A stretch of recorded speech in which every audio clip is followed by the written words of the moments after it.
Okay, so we're going to begin today with independent reading, our reading for 10 minutes, okay? While we read, those of you that are KBA, I'm going to be calling y'all and pulling y'all out into breakout rooms so that way I can do a reading conference with you.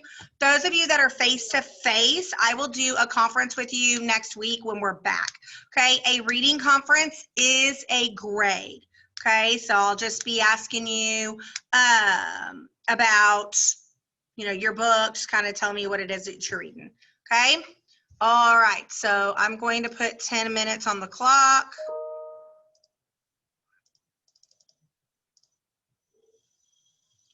And we are reading.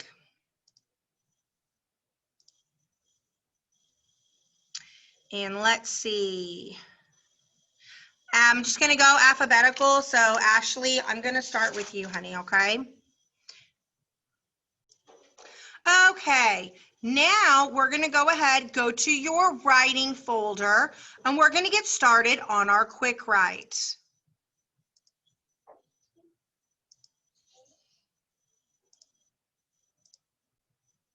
An origin story. So remember the girl who did the poem Hands? Okay, all about her hands. Well, this is a poem from her and her best friend. They did it together. Okay, so we're going to watch them perform it.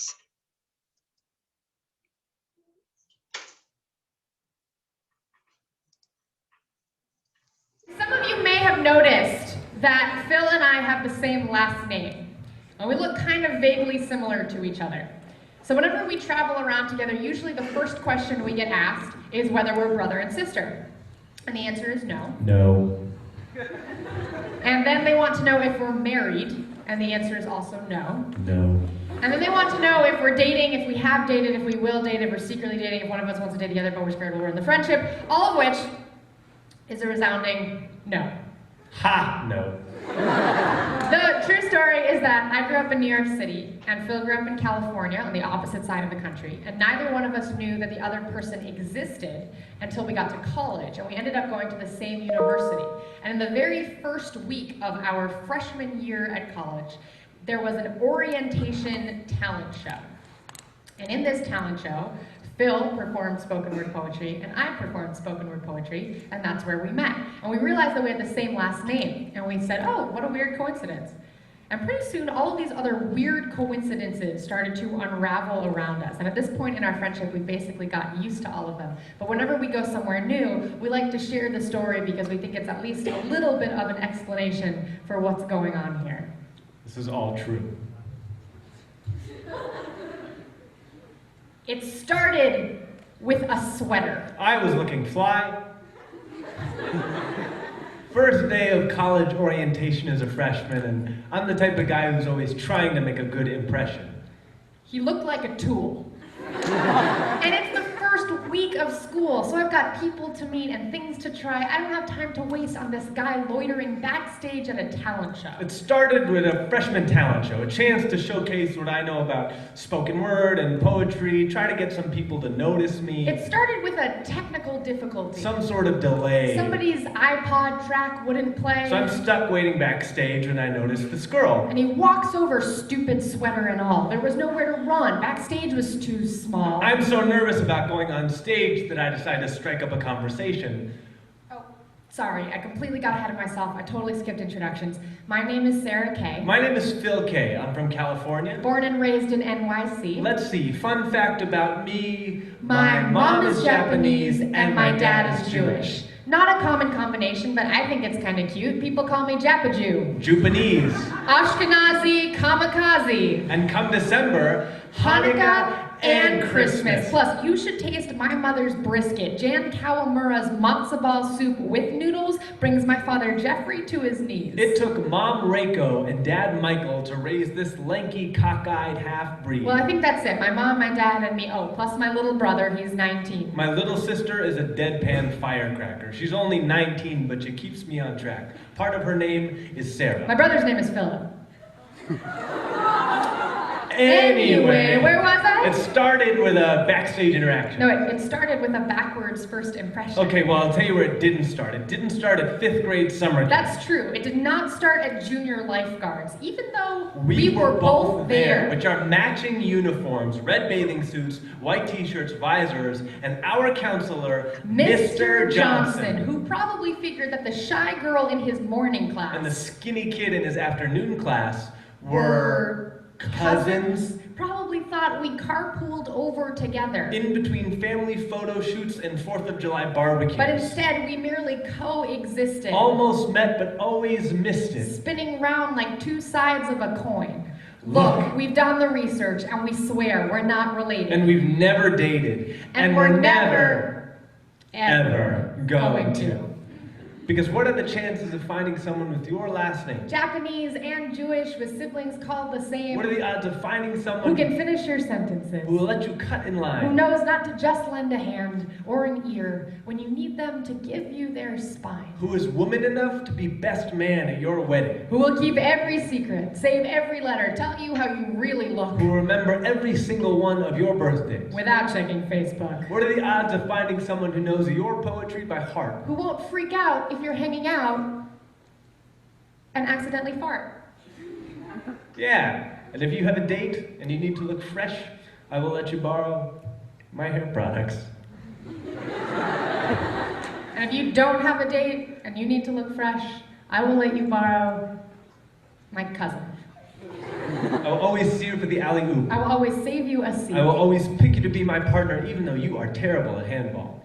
When the fire takes all you have, my home will be your home. When you are old and can no longer remember my face, I will meet you for the first time again and again. When they make fun of your accent, I will take you swimming, because we all sound the same underwater. When Ellis Island tries to erase your past, I will call you by your real name. When they call your number for the draft, I will enlist to fight beside you. And I will march with you from Selma to Montgomery and back as many times as it takes. We will stand together against the hoses and the dogs, because it didn't start with us. It started with Lennon and McCartney. It started with Thelma and Louise. Winnie the Pooh and Christopher Robin. Bert and Ernie. Abbott and Costello. Rosencrantz and Guildenstern. Mario and Luigi. Watson and Sherlock. Pikachu and Charizard.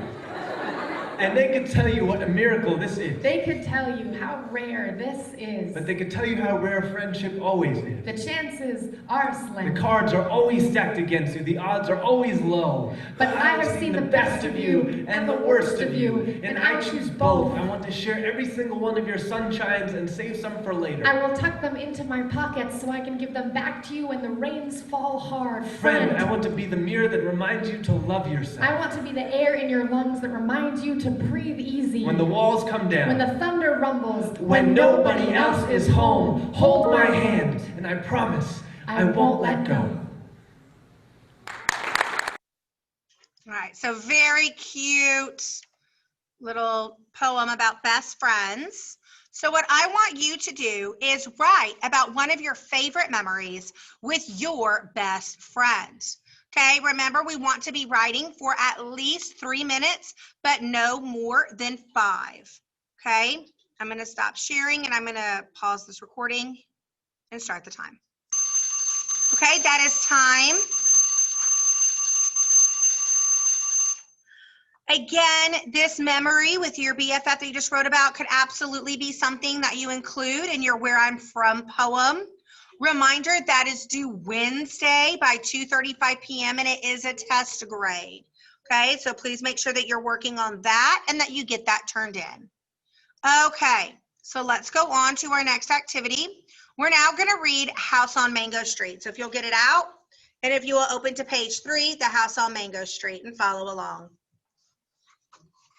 If you don't have your book yet, you can probably go online and Google House on Mango Street PDF and find it for free, so that way you can follow along with me while I read. We didn't always live on Mango Street. Before that, we lived on Loomis on the 3rd floor, and before that, we lived on Keeler. Before Keeler, it was Paulina, and before that, I can't remember.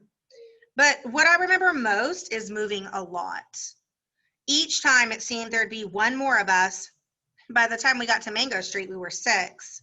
Mama, Papa, Carlos, Kiki, my sister Ninny, and me. The house on Mango Street is ours, and we don't have to pay rent to anybody, or share the yard with the people downstairs, or be careful not to make too much noise. And there isn't a landlord banging on the ceiling with a broom. But even so, it's not the house I thought we'd get. We had to leave the flat on Loomis quick. The water pipes broke and the landlord wouldn't fix them because the house was too old. We had to leave fast. We were using the washroom next door and carrying water over in empty milk gallons. That's why Mama and Papa looked for a house. And that's why we moved in the house on Mango Street, far away on the other side of town. They always told us that one day we would move into a house, a real house that would be ours for always, so we wouldn't have to move each year. And our house would have running water and pipes that worked. And inside it would have real stairs, not hallway stairs, but stairs inside like the houses on TV. And we'd have a basement and at least 3 washrooms. So when we took a bath, we wouldn't have to tell everybody. Our house would be white with trees around it, a great big yard and grass growing without a fence. This was the house Papa talked about when he held up a lottery ticket. And this was the house Mama dreamed up in the story she told us before we went to bed. But the house on Mango Street is not the way they told it at all. It's small and red with tight steps in front and windows so small you'd think they were holding their breath. Bricks are crumbling in places and the front door is so swollen you have to push hard to get in. There is no front yard, only 4 little elms the city planted by the curb. Out back is a small garage for the car we don't own yet, and a small yard that looks smaller between the 2 buildings on either side. There are stairs in our house, but they're ordinary hallway stairs, and the house has only 1 washroom. Everybody has to share a bedroom. Mama and Papa, Carlos and Kiki, me and Ninny. Once we were living on Loomis. A nun from my school passed by and saw me playing out front. The laundromat downstairs had been boarded up because it had been robbed 2 days before, and the owner had painted on the wood, "Yes, we're open," so as not to lose business. "Where do you live?" she asked. "There," I said, pointing to the 3rd floor. "You live there?" "There." I had to look to where she pointed. The 3rd floor, the paint ceiling, wooden bars Papa had nailed on the window so we wouldn't fall out. "You live there?" The way she said it made me feel like nothing. There. I lived there. I nodded. I knew then I had to have a real house. I had to have a house, a real house, one I could point to. But this isn't it. The house on Mango Street isn't it. "For the time being," Mama says. "Temporary," says Papa. But I know how those things go. Everybody in our family has different hair. My Papa's hair is like a broom, all up in the air. And me, my hair is lazy. It never obeys barrettes or bands. Carlos's hair is thick and straight. He doesn't need to comb it. Ninny's hair is slippery, slides out of your hands. And Kiki, who is the youngest, his hair is like fur. But my mother's hair, like little rosettes, like little candy circles, all curly and pretty because she pinned it in pin curls all day. Sweet to put your nose into when she's holding you and you feel safe. Is the warm smell of bread before you bake it. Is the smell when she makes room for you on her side of the bed, still warm with her skin. And you sleep near her, the rain outside falling, and Papa snoring. The snoring, the rain, and Mama's hair that smells like bread. The boys and the girls live in separate worlds, the boys in their universe and we in ours. My brothers, for example, they've got plenty to say to me and Ninny inside the house. But outside, they can't be seen talking to girls. Carlos and Kiki are each other's best friend, not ours. Ninny is too young to be my friend. She's just my sister, and that was not my fault. You don't pick your sisters, you just get them, and sometimes they come like Ninny. She can't play with those Vargas kids or she'll turn out just like them. And since she comes right after me, she is my responsibility. Someday I will have a best friend all my own, one I can tell my secrets to, one who will understand my jokes without my having to explain them. Until then, I am a balloon tied to an anchor. In English, my name means hope. In Spanish, it means too many letters. It means sadness. It means waiting. It is like the number 9, a muddy color. It is the Mexican records my father plays on Sunday mornings when he is shaving, songs like Sobbing. It was my great-grandmother's name, and now it is mine. She was a horsewoman too, born like me in the Chinese year of the horse, which is supposed to be bad luck if you're born female. But I think this is a Chinese lie because the Chinese, like the Mexicans, don't like their women strong. My great-grandmother, I would have liked to have known her, a wild horse of a woman, so wild she wouldn't marry, until my great-grandfather threw a sack over her head and carried her off, just like that, as if she were a fancy chandelier. That's the way he did it. And the story goes, she never forgave him. She looked out the window her whole life, the way so many women sit their sadness on an elbow. I wonder if she made the best with him. I wonder if she made the best with what she got, or was she sorry because she couldn't be all the things she wanted to be? Esperanza. I have inherited her name, but I don't want to inherit her place by the window. At school, they say my name funny, as if the syllables were made out of 10 and hurt the roof of your mouth. But in Spanish, my name is made out of a softer something, like silver, not quite as thick as sister's name, Magdalena, which is uglier than mine. Magdalena, who at least can come home and become ninny. But I am always Esperanza. I would like to baptize myself under a new name, a name more like the real me, the one nobody sees. Esperanza as Lysandra, or Maritza, or Zizi, the X. Yes, something like Zizi the X will do.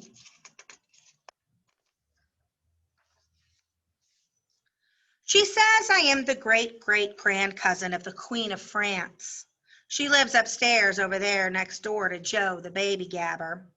Keep away from him, she says. He is full of danger. Benny and Blanca own the corner store. They're okay, except don't lean on the candy counter. 2 girls, raggedy as rats, live across the street. You don't want to know them. Edna's the lady who owns the building next to you. She used to own a building as big as a whale, but her brother sold it. Their mother said, no, don't ever sell it. I won't. And then she closed her eyes and he sold it. Alicia is stuck up ever since she went to college. She used to like me, but now she doesn't. Kathy, who is the queen of cats, has cats and cats and cats. Baby cats, big cats, skinny cats, sick cats. Cats asleep like little donuts. Cats on top of the refrigerator. Cats taking a walk on the dinner table. Her house is like cat heaven. You want a friend, she says. Okay, I'll be your friend. But only till next Tuesday. That's when we move away. Got to. Then, as if she forgot I just moved in, she says the neighborhood is getting bad. Kathy's father will have to fly to France one day and find her great-great-distant grandcousin on her father's side and inherit the family house. How do I know this is so? She told me so. In the meantime, they'll just have to move a little farther north from Mango Street. A little farther away every time people like us keep moving in. All right, so we're going to stop reading Mango Street right there for today, page 13. Let's go to our lesson, go to the radar lesson. So if you guys want to write this in the passage study section of your notebook, your writer's notebook, passage study, radar. When we revise and edit our writing, we want to use the radar method, okay? Replace.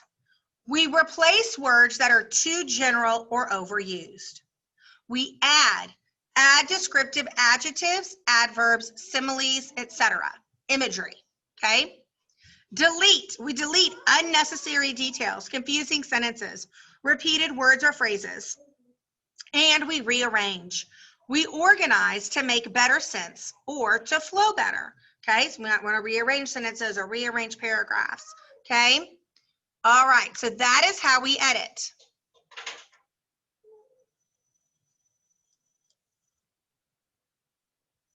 So we want to focus on the page, the little section on page 5 of Mango Street, okay? At the beginning where she says, "Where do you live?" she asked.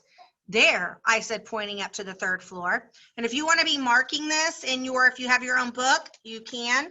Okay, you can see I wrote in mine, blocked it, marked it all up, okay? "You live there?" There. I had to look to where she pointed.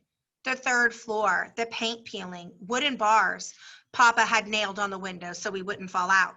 "You live there?" The way she said it made me feel like nothing. There.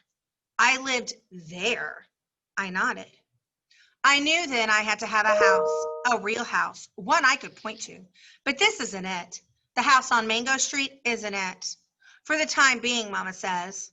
"Temporary," says Papa, "but I know how those things go." So today's focus is on tone.